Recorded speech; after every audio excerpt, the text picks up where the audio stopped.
Hey guys, good morning and welcome to Devbhoomi career point. आशा करता हूँ आप सभी लोग स्वस्थ होंगे, काफ़ी अच्छी आपकी स्टडी चल रही होगी। तो देखिए, लगातार चैनल पे आपको स्पेशल फैक्ट क्लासेस और साथ ही टेस्ट सीरीज उपलब्ध कराई जा रही हैं। इन सभी क्लासेस को आप फॉलो कीजिएगा, आने वाली सभी परीक्षाओं के लिए काफ़ी बेनिफिशियल हैं। तो आज देखेंगे सामान्य अध्ययन टेस्ट भाग 171। तो काफ़ी महत्वपूर्ण क्वेश्चन रहेंगे। साथ ही जिन लोगों को पेड टेस्ट सीरीज चाहिए upcoming UK triple SC group C के लिए, उनके लिए चल रही है 50+ evergreen full length practice set series. उसको आप फॉलो कर सकते हैं। एप्लीकेशन स्टोर पर विजिट कीजिए या इस वीडियो के डिस्क्रिप्शन बॉक्स में लिंक दिया है, आप उससे देख सकते हैं। बाकी देखिए, आपका जो स्पेशल फैक्ट क्लास आ रही है जीएस की, हिंदी की और उत्तराखंड जीके की, इनको भी आप फॉलो करना, ठीक है। और बाकी अदर कंटेंट चैनल पे विभिन्न प्लेलिस्ट में अवेलेबल है, आप लोग देख सकते हैं। तो चलिए, जीएस का टेस्ट नंबर 171 देखेंगे। शुरुआत करते हैं पहले क्वेश्चन से। तो फर्स्ट क्वेश्चन आपके सामने, किसी वेबसाइट के डोमेन नेम में अधिकतम कितने कैरेक्टर हो सकते हैं? तो देखिए, डोमेन नेम क्या होता है, सबसे पहले तो उसको समझिए। डोमेन नेम किसी भी वेबसाइट का एक विशिष्ट पता होता है, ठीक है। जैसे मैं आपको बोलूँ google.com, ठीक है, google.com। तो देखिए, google.com क्या है, गूगल का एक विशिष्ट पता है ना। तो कहने का मतलब, इंटरनेट पर एक विशिष्ट पते की तरह होता है, ये एड्रेस की तरह होता है, जहाँ पर आप सीधे उस सर्वर से जुड़ते हैं जहाँ पर ये वेबसाइट अवेलेबल होती है। उसी को डोमेन नेम कहा जाता है, ठीक है, ध्यान रखेंगे। और डोमेन नेम में मैक्सिमम 63 या 64, यहाँ पे देखिए ऑप्शन में 64 है, वैसे आपको मैक्सिमम जगह 63 दिखेगा, ठीक है। 63 कैरेक्टर इसमें हो सकते हैं, इस चीज़ का आपको ध्यान रखना है, ठीक है, ध्यान रखेंगे। तो डोमेन नेम सिस्टम, कई बार इसका फुल फॉर्म भी आ जाता है कि इंटरनेट की प्रणाली में डीएनएस का फुल फॉर्म क्या होता है। तो डीएनएस का फुल फॉर्म होता है डोमेन नेम सिस्टम, ये आपको ध्यान रखना है, ठीक है, ध्यान रखेंगे। चलिए आगे बढ़ेंगे। अगला क्वेश्चन है, निम्न में से कौन सा सर्च इंजन नहीं है? तो बताना आपने इनमें से कौन सा सर्च इंजन का टाइप नहीं है। तो सर्च इंजन देखिए, जहाँ पर हम देखिए इंटरनेट में जो आपका डेटा तक हमारी पहुँच को आसान बनाता है, जिसमें काफ़ी डेटा आपका कलेक्ट रहता है, उसी को कहा जाता है सर्च इंजन, ठीक है। जैसे आज की डेट में हम देखते हैं गूगल बहुत बड़ा सर्च इंजन है, ठीक है, गूगल। तो ये सर्च इंजन है। अब ये नहीं है पूछ रहा है इसमें, तो ऑप्शन बी इसका राइट आंसर हो जाएगा, ठीक है। इंटरनेट एक्सप्लोरर जो है भैया आपका, ये आपका सर्च इंजन नहीं है, ये एक वेब ब्राउज़र था जो कि अब बंद हो चुका है, वेब ब्राउज़र, ठीक है। तो एक वेब ब्राउज़र था ये आपका माइक्रोसॉफ्ट का, जिसको 2022 में बंद कर दिया गया, ठीक है, ये आपको ध्यान रखना है। माइक्रोसॉफ्ट का अगर आधुनिक समय में बोलूँ, सबसे ज़्यादा प्रचलित जो वेब ब्राउज़र है वो है आपका माइक्रोसॉफ्ट एज, ठीक है। माइक्रोसॉफ्ट एज के नाम से आता है, ये आपको ध्यान रखना है। माइक्रोसॉफ्ट MS एज कह सकते हैं हम, ठीक है, शॉर्ट में। तो ये आजकल काफ़ी प्रयोग में होता है। इसके अलावा गूगल जो है भैया आपका सर्च इंजन है, याहू भी आपका देखिए सर्च इंजन है, अल्टा विस्टा भी आपका सर्च इंजन है, ठीक है, ध्यान रखेंगे। सर्च इंजन और वेब ब्राउज़र में डिफरेंस होता है, इस चीज़ का हमेशा ध्यान रखें। चलिए आगे बढ़ेंगे। निम्न में से कौन भारत के राष्ट्रपति की इच्छा तक अपने पद पर बने रह सकता है? तो राष्ट्रपति के प्रसाद पर्यंत निम्न में से कौन पद धारण करता है? यानी कि जब तक राष्ट्रपति चाहेंगे वो अपने पद पर बना रहेगा। और ये सौभाग्य प्राप्त होता है आपका गवर्नर को, ठीक है। ऑप्शन है इसमें राइट आंसर हो जाएगा। राज्यों के राज्यपाल जो होते हैं ना, ये राष्ट्रपति के प्रसाद पर्यंत पदों पर बने रहते हैं। राज्यपाल का कोई ऐसे विशिष्ट टेन्योर नहीं होता। हालांकि 5 साल हम लेकर चलते हैं, लेकिन ऐसा कहीं पर भी उल्लेखित नहीं है। राष्ट्रपति के प्रसाद पर्यंत राज्यपाल अपने पद पर बना रह सकता है जब तक चाहे, ठीक है, बस राष्ट्रपति की कृपा होनी चाहिए। अगला क्वेश्चन है, राज्य में विधान परिषद के सृजन हेतु संविधान के किस अनुच्छेद में वर्णित प्रक्रिया को अपनाया जाता है? तो बताइए, राज्यों में अगर विधान परिषद का सृजन करना है, ठीक है, तो इसके लिए कौन सा आर्टिकल निम्न में से है? तो देखिए, विधान परिषद जो होता है ये उच्च सदन होता है, ठीक है। भारत के कुछ राज्यों में ही ये उच्च सदन मौजूद है। तो राज्यों में जो उच्च सदन होता है उसको विधान परिषद कहा जाता है, और राज्यों का जो निम्न सदन होता है, ठीक है, लोकप्रिय सदन, उसको कहा जाता है विधानसभा, ठीक है। तो यहाँ पर देखिए, राज्यों में विधान परिषद के लिए जो आर्टिकल है वो है आर्टिकल 169, ठीक है। ऑप्शन डी इसमें राइट आंसर है। अनुच्छेद 169 इसके तहत हो सकता है। वर्तमान में भारत के कितने राज्यों में आपका विधान परिषद है? तो इसके लिए एक ट्रिक है, तो इसको ट्रिक को आपने याद रखना है। यूपी में आम बिकता है, ठीक है, यूपी में आम बिकता है, ठीक है। तो ये आपको एक ट्रिक याद रखनी है, इससे आपको विधान परिषद वाले राज्य याद हो जाएंगे। तो कहने का मतलब, भारत के अभी 6 राज्यों में विधान परिषद है। कितने राज्यों में? 6 राज्यों में ही उच्च सदन है। यूपी में सर्वाधिक देखिए आपका विधान परिषद सर्वाधिक सीट है, ठीक है, यानी कि 100 सीटें हैं यहाँ पे विधान परिषद की। आंध्र प्रदेश, आ से आंध्र प्रदेश हो गया आपका, मौ से महाराष्ट्र, ठीक है, महाराष्ट्र, आ से आंध्र प्रदेश, ठीक है। अब बिकता के बी से आपको निकालना है बिहार, ठीक है, बिहार। क से आपका हो गया कर्नाटक, कर्नाटक, ठीक है, ध्यान रखेंगे। और त से हो गया आपका तेलंगाना। तो ये भारत के 6 राज्य हैं जहाँ पर उच्च सदन यानी कि विधान परिषद मौजूद है। तेलंगाना में 40 सीटें हैं विधान परिषद की। अगर मैं बात करूँ कर्नाटक में तो 75 सीट्स। अगर बात करें बिहार की तो बिहार में भी 75 सीट्स हैं। महाराष्ट्र की अगर बात करते हैं तो 78, ठीक है। आंध्र प्रदेश में 58 एंड यूपी में 100। तो ये आपको याद रखना है। उच्च सदन वाले भारत में केवल 6 राज्य हैं, यूपी में आम बिकता है, ठीक है। आर्टिकल 169 में उल्लेख है, इसका प्रक्रिया है। चलिए अगला क्वेश्चन है, किसी दल को राष्ट्रीय दल के रूप में स्वीकृति तब मिलती है जब वह, देखिए मान लीजिए कोई भी क्षेत्रीय पार्टी है, अगर उस क्षेत्रीय पार्टी को राष्ट्रीय दल का दर्जा चाहिए, नेशनल पार्टी का दर्जा चाहिए, तो इसके लिए एक कंडीशन होती है कि वो कम से कम 4 राज्यों में जो इलेक्शन हुआ है वहाँ पे इलेक्शन का 6% वोट प्राप्त कर ले, ठीक है, ध्यान रखेंगे। 4 या अधिक राज्यों में हुए मतदान का टोटल जो मतदान होगा उसका 6% मतदान प्रतिशत प्राप्त करे, ठीक है। तो 6% अगर वोट मिले 4 राज्यों में किसी क्षेत्रीय दल को, तो राष्ट्रीय पार्टी का दर्जा मिलने के लिए वो आधिकारिक तौर पे एलिजिबल हो जाता है, ठीक है। चलिए नेक्स्ट क्वेश्चन, युद्ध या आक्रमण के कारण अनुच्छेद 352 के अंतर्गत आपातकाल की घोषणा के लिए संसद का अनुमोदन अपेक्षित है। तो मान लीजिए देखिए अगर आपातकाल लगाना है, देखिए आपातकाल लगता है ना किसके तहत, आर्टिकल 352। राष्ट्रपति के पास देखिए 352 आर्टिकल है। 3 प्रकार की आपातकालीन शक्तियाँ है ना, 356 और 360, ठीक है। 352 में होता है आपका क्या, राष्ट्रीय आपातकाल। 356 में होता है आपका राष्ट्रपति शासन, ठीक है, प्रेसिडेंशियल रूल, राष्ट्रपति शासन। और 360 में हमारा फाइनेंशियल इमरजेंसी यानी कि वित्तीय आपातकाल। तो भारत में देखिए अभी तक वित्तीय आपातकाल एक बार भी नहीं लगा है, ठीक है। राष्ट्रपति शासन लगते रहता है, जब संवैधानिक तंत्र विफल हो जाता है किसी भी राज्य में तो राष्ट्रपति शासन लग जाता है, जैसे उत्तराखंड में लगा था 27 मार्च 2016 को। 352 के तहत हमारा क्या होता है, नेशनल इमरजेंसी, युद्ध के समय या आंतरिक कुछ ऐसी स्थिति उत्पन्न हो जाती है, जैसे इंदिरा गांधी के समय हमारी एक बार आंतरिक आपातकाल लगा था, ठीक है। और उसके अलावा युद्ध के समय में भी आपातकाल लगा था भारत में, जैसे इंडो चाइना वॉर जब हुआ था और इंडो पाकिस्तान वॉर जब हुआ था। तो अब जब आर्टिकल 352 की घोषणा है तो संसद का अनुमोदन इसमें अपेक्षित होता है कम से कम 1 माह के भीतर, ठीक है, ध्यान रखेंगे। ऑप्शन है इसमें राइट आंसर है 1 माह के भीतर। चलिए आगे बढ़ेंगे। भारतीय संविधान में बंदी प्रत्यक्षीकरण की रिट जारी करने की शक्ति किसमें निहित है। आप सभी को पता है भारतीय संविधान जो है आपको रिट प्रदान करता है 5 प्रकार के, ठीक है। तो 5 प्रकार की रिट यहाँ पर दी गई हैं, जिसमें पहली जो बंदी प्रत्यक्षीकरण होती है यानी कि हैबियस कॉर्पस। तो हैबियस कॉर्पस जारी करने की शक्ति दी गई है supreme court and high court दोनों को, बोथ, ठीक है। देश में जो भी उच्च न्यायालय हैं और जो हमारा सुप्रीम कोर्ट है यानी कि उच्चतम न्यायालय, तो हाई कोर्ट और सुप्रीम कोर्ट दोनों ही इस रिट को जारी कर सकते हैं, ठीक है। जो 5 के 5 रिट हैं इसके लिए एलिजिबल दोनों ही कोर्ट होते हैं, high court and supreme court, ध्यान रखेंगे, ठीक है। अब मान लीजिए आपके मौलिक अधिकार का उल्लंघन होता है, अगर उसके लिए भी आपको याचिका दायर करनी है तो उसके लिए भी आप सुप्रीम कोर्ट या हाई कोर्ट का ही रुख करेंगे, ठीक है। केवल इन 2 न्यायालयों में ही अपील होती है, ये भी ध्यान रखना है आपने।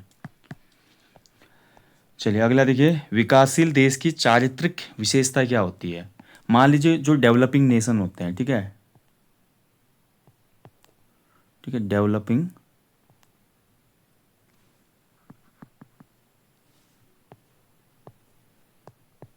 जो भी डेवलपिंग नेशन या डेवलपिंग कंट्रीज होती हैं तो उनकी यहाँ पर विशेषता क्या होती है आपने बताना है कि, ठीक है।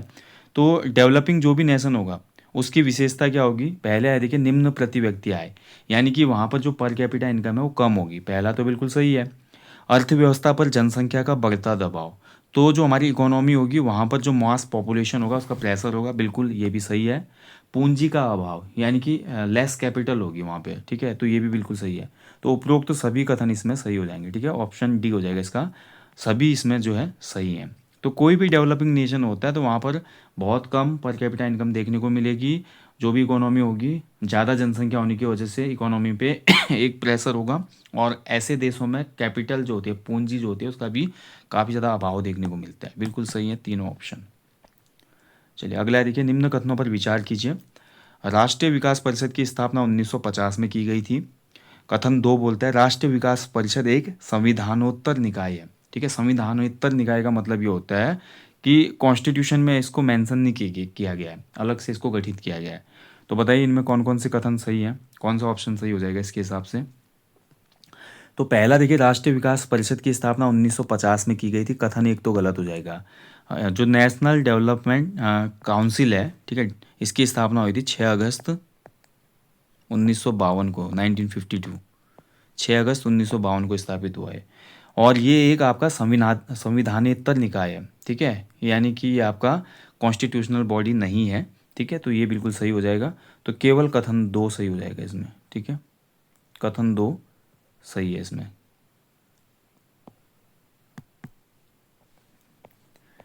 अगला देखिए, उस दर को जिस पर बैंक द्वारा आरबीआई को उधार दिया जाता है क्या कहलाती है। तो देखिए, वो रेट बताना है आपने जिसमें जो बैंक होते हैं वो आरबीआई को क्या देते हैं, क्रेडिट देते हैं। तो क्या कहा जाता है इसको। ठीक है, तो इसको कहा जाता है आपका reverse repo rate. Option B इसका राइट आंसर हो जाएगा, रिवर्स रेपो रेट। देखिए पहली तो होती है रेपो रेट। रेपो रेट में क्या होता है, देखिए जिस दर पर आरबीआई जो है अन्य बैंकों को लोन देता है। आरबीआई जो होगा वो ऋण देगा किसको, अन्य बैंकों को, जो भी हमारे भारत में बैंक हैं, जैसे कि एसबीआई है, पीएनबी है, और भी जो भी बैंक हैं, इनको जब आरबीआई लोन देगा, ऋण देगा, तो उसको कहा जाता है रेपो रेट, जिस ब्याज दर पे। और जिस ब्याज दर पर bank reserve bank of India को देंगे, तो तभी इसके आगे नाम लग गया रिवर्स रेपो रेट। ठीक है, रिवर्स। तो ये आपको ध्यान रखना है, ट्रिपल आर होता है ये। ठीक है, चलिए आगे बढ़ेंगे। निम्न कथनों पर विचार करें। कथन एक है, देखिए सापेक्ष गरीबी यह स्पष्ट करती है कि विभिन्न आय वर्गों के बीच कितनी विषमता है। तो देखिए सापेक्ष जो हमारी गरीबी होती है, तो ये आपका स्पष्ट करती है कि आय वर्गों के बीच में कितनी विषमता है। तो जो अलग अलग हमारे आय वर्ग होते हैं, इनकम ग्रुप्स होते हैं, उनके बीच में कितना डिफरेंस है, ये सापेक्ष गरीबी बताती है। दूसरा बोल रहा है निरपेक्ष गरीबी मापन विधि को हेड काउंट विधि भी कहते हैं। ठीक है, तो जो निरपेक्ष गरीबी मापन मेथड होता है इसको हेड काउंट मेथड कहा जाता है। तो कथन एक और कथन दो दोनों ही इसमें सही है। ऑप्शन सी राइट आंसर हो जाएगा, कथन एक और दो दोनों ही सही है। चलिए आगे बढ़ेंगे। हाथी गुफा जो शिलालेख है किस शासक से संबंधित है, ये कई बार एग्जाम में पूछा जाता है। हाथी गुफा जो शिलालेख है आपका कलिंग शासक खारवेल से संबंधित है। ठीक है, ऑप्शन ए राइट आंसर हो जाएगा इसका, खारवेल। ओडिशा राज्य में दोस्तों पहाड़ियां हैं, उदयगिरी की पहाड़ियां। ठीक है, उदयगिरी पहाड़ियों में स्थित है, उदयगिरी की पहाड़ियां यहाँ पे स्थित है। और इसको कलिंग नरेश खारवेल ने उत्कीर्ण करवाया था। अब कई बार इसकी पूछ रहा था कि भाषा और लिपि क्या है इसकी। ठीक है, तो जो ये खारवेल का शिलालेख है इसकी भाषा है प्राकृत भाषा, प्राकृत भाषा में लिखा गया है। और लिपि है इसकी कौन सी, ब्राह्मी लिपि। ठीक है, लिपि है ब्राह्मी। क्लियर, ध्यान रखेंगे। और जो कलिंग नरेश खारवेल हुआ ना, खारवेल का जो 13 वर्षीय शासन था उसका विस्तृत विवरण इसमें प्रदान होता है। ठीक है, ध्यान रखेंगे। और इसी हाथी गुम्फा शिलालेख में ध्यान रखेंगे भारतवर्ष शब्द का सर्वप्रथम प्रयोग मिलता है, भारतवर्ष शब्द। ठीक है, ये भी क्वेश्चन बनता है एग्जाम में कई बार कि भारतवर्ष शब्द का सबसे पहला उल्लेख करने वाला अभिलेख कौन सा है। तो ये आपका हाथी गुम्फा अभिलेख, या कह सकते हैं कि हाथी गुम्फा का शिलालेख है। ठीक है, हाथी गुफा शिलालेख है, ध्यान रखेंगे।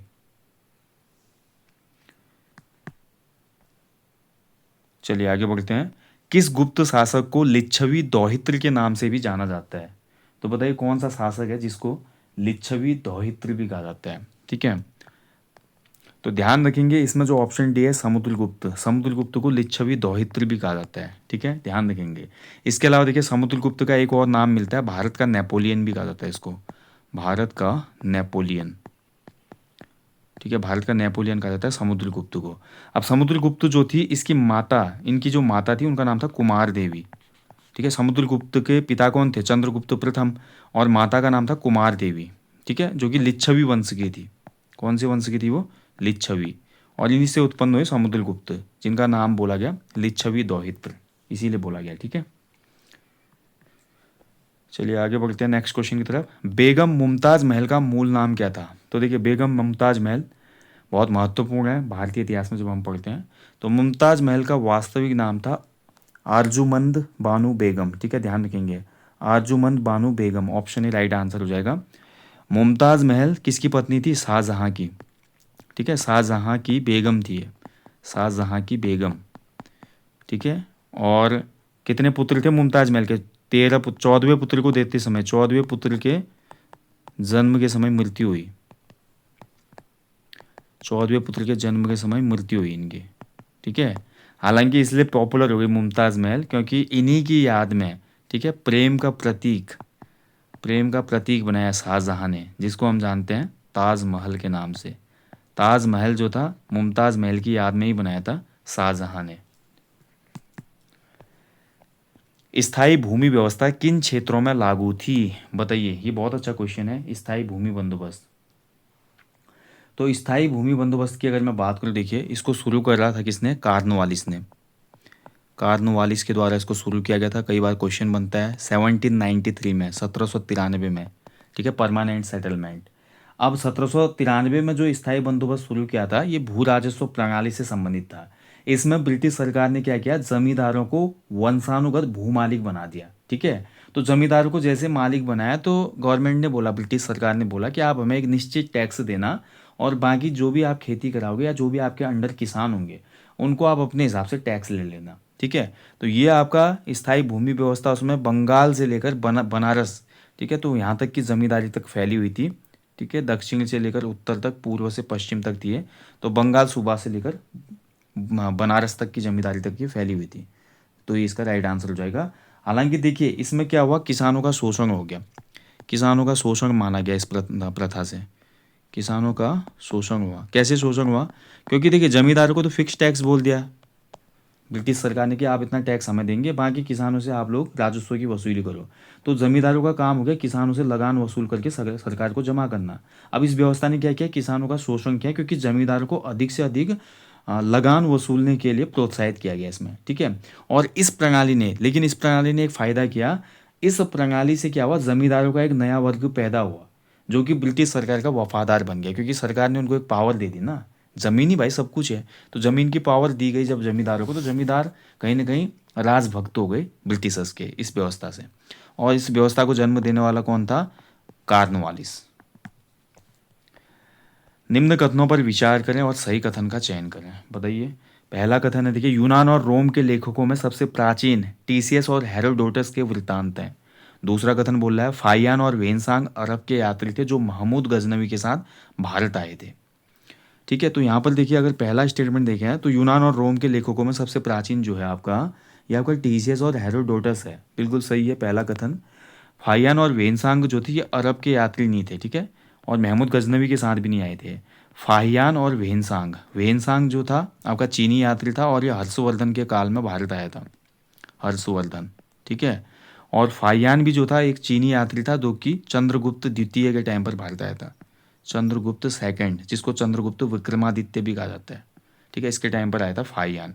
तो दूसरा कथन गलत हो जाएगा, तो केवल एक सही है इसमें, ठीक है, ऑप्शन ए हो जाएगा पहला आंसर। तो केवल कथन एक ही इसमें सही है, ठीक है। अब आप मुझे कमेंट में बताइए, चलिए, महमूद गजनवी के साथ कौन सा इतिहासकार भारत आया था?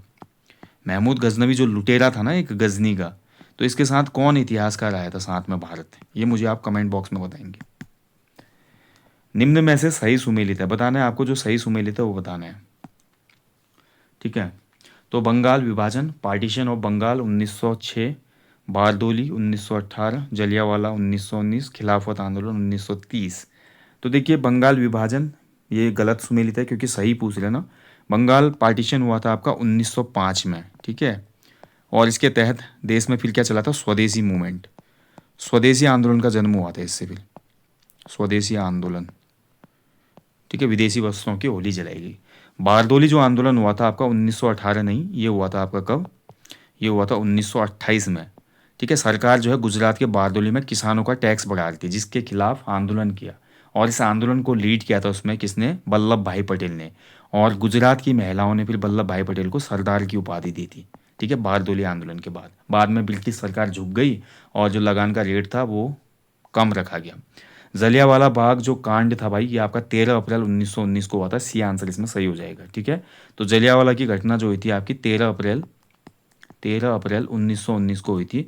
आप सभी लोग जानते हैं जलियांवाला रोलेट एक्ट का विरोध करने के लिए एक विशाल जन समूह जो था जलियांवाला में यहाँ पे बैठा हुआ था, जिसमें बच्चे थे, महिलाएं थे, बूढ़े थे, जवान मर्द सब थे इसमें। तो क्या किया गया वहाँ पर, आपका निहत्ती भीड़ पर, निर्दोष भीड़ पर गोली चला दी गई। ठीक है, तो ये जलियांवाला कांड हुआ था 1919, ये आपका सही मैच है। खिलाफत जो आंदोलन था ये 1930 में नहीं हुआ था। खिलाफत आंदोलन चला था 1919 से लेकर 1922 तक। ठीक है, 1919 से 1922 तक चला खिलाफत आंदोलन। ठीक है, तो ये हम पढ़ते हैं। तो गांधी जी ने भी इसको समर्थन दिया था। तुर्की का जो खलीफा था उसके खिलाफ जो चीज़ें हो रही थी उसके विरोध में था ये आंदोलन, खिलाफत आंदोलन। ठीक है, चलिए आगे बढ़ेंगे अगले क्वेश्चन की तरफ। पालघाट दर्रा निम्न में से किसे जोड़ता है? तो पालघाट जो दर्रा है ये आपका जोड़ता है केरल और तमिलनाडु को। ऑप्शन डी राइट आंसर हो जाएगा इसका। ठीक है, केरल एवं तमिलनाडु। ध्यान रखेंगे जो हमारा पालघाट दर्रा है ना, ये पश्चिमी घाट जो वेस्टर्न घाट है, पश्चिमी घाट का सबसे बड़ा दर्रा है। और इसका एक अन्य नाम और है, पालघाट दर्रे को ही कहा जाता है आपका पलक्कड़ दर्रा। ठीक है, पलक्कड़ इसका अन्य नाम है, ध्यान रखेंगे। पलक्कड़ पास भी इसी को कहा जाता है। ठीक है, चलिए, और पश्चिमी घाट फैला हुआ है ना केरल और तमिलनाडु के बीच में, तो उसी पश्चिमी घाट में ये प्रमुख एक दर्रा है, ध्यान रखेंगे। और नीलगिरी पहाड़ियों के दक्षिण में है। कभी क्वेश्चन ऐसे बन जाएगा कि इनमें से कौन सा दर्रा जो है नीलगिरी पहाड़ियों के दक्षिण में स्थित है। तो नीलगिरी पहाड़ियों के दक्षिण यानी कि साउथ में। ठीक है, चलिए नेक्स्ट क्वेश्चन की तरफ बढ़ते हैं। निम्न नदी और उनके उद्गम क्षेत्र का सही से मिलान करें। तो एक तरफ उद्गम क्षेत्र दिए गए, दूसरी तरफ उनसे निकलने वाली नदी का नाम दिया गया है। तो आपको बताना है कौन सा सही होगा। ठीक है, ब्रह्मगिरी जो है, ब्रह्मगिरी से उद्गम होता है कावेरी नदी का। ठीक है, वेरीनाग जो झरना है, वेरीनाग झरना है, वेरीनाग स्रोत जो है यहाँ से झेलम नदी निकलती है। बिल्कुल सही। महाबलेश्वर से कृष्णा नदी का उद्गम होता है। और छोटा नागपुर पठार से आपका स्वर्ण रेखा नदी का उद्गम होता है। ठीक है, तो ये हो गया ए का 1, बी का 2, सी का 3 और डी का 4। तो ऑप्शन बी हो जाएगा इस हिसाब से सही। चलिए लास्ट क्वेश्चन है। आईसीसी एक दिवसीय महिला क्रिकेट विश्व कप 2025 का विजेता देश कौन है? तो आईसीसी का जो ओडीआई महिला क्रिकेट विश्व कप हुआ था और इसको होस्ट किया था भारत ने, और इसमें हमारी विनर बनी हमारी भारत की महिला टीम। ठीक है, तो भारत पहली बार इसमें, ठीक है, पहली भारतीय जो महिला टीम थी, भारतीय महिला टीम ने पहली बार, ठीक है, पहली बार विश्व कप जीता, पहली बार विश्व कप जीता। ठीक है, ध्यान रखेंगे। और कप्तान कौन थी भारतीय टीम की? हरमनप्रीत कौर, हरमनप्रीत कौर। ठीक है, ये भी पूछ लेता है कई बार, तो ये कप्तान थी। तो फाइनल में भारत ने साउथ अफ्रीका को पराजित किया। ठीक है, और सेमीफाइनल उससे बेहतर हुआ था, आपने वॉच किया होगा। सेमीफाइनल में भारत ने ऑस्ट्रेलिया को पराजित किया था। ठीक है, तो बहुत अच्छा इस बार खेल दिखाया इंडियन वीमेन टीम ने। और फाइनली बहुत लंबे समय के बाद ये जो वर्ल्ड कप होता है सबसे बड़ा इवेंट माना जाता है, इसको जीत कर दिखा दिया कि हमारी लड़कियां जो हैं वो किसी से कम नहीं है। ठीक है, हमारी छोरियां किसी से कम है क्या, वो जो एक डायलॉग है ना दंगल मूवी में, उसको सार्थक करके दिखाए। ठीक है, चलिए तो दोस्तों ये था आज जीएस का टेस्ट नंबर पार्ट 171। और आशा करता हूँ सभी प्रश्नों के आपने सही से उत्तर दिए होंगे। चलिए जल्दी मुलाकात होगी आपसे नेक्स्ट सेशन में। और हमेशा की तरह बोलूँगा अपने जीवन में एक पेड़ अवश्य लगाएं और लोगों को भी इसके लिए अवेयर करें। Thank you for watching. जल्दी मुलाकात होती है दोस्तों। बाकी जिसको भी टेस्ट सीरीज लेने हैं, कोई भी कोर्स वगैरह लेना है, तो एप्लीकेशन पे जा सकते हैं। वहाँ पे देखिए मैं बोलूँगा आपको, अगर आपको जीएस समझ में नहीं आती अच्छे से, तो जीएस के लिए आप हमारी एप्लीकेशन स्टोर से ओनली जीएस का फाउंडेशन कोर्स ले सकते हैं। बहुत बेहतरीन तरीके से आपको हिस्ट्री, पॉलिटी, ज्योग्राफी, इकोनॉमिक्स और कंप्यूटर की क्लासेस कराई गई हैं। और मैं आपको गारंटी दे रहा हूँ, अगर आपने एक बार वो क्लासेस कर दी ना, तो आपकी जीएस में समझ बहुत बेहतर हो जाएगी। ठीक है, थैंक यू फॉर वॉचिंग। जय हिंद, जय देवभूमि।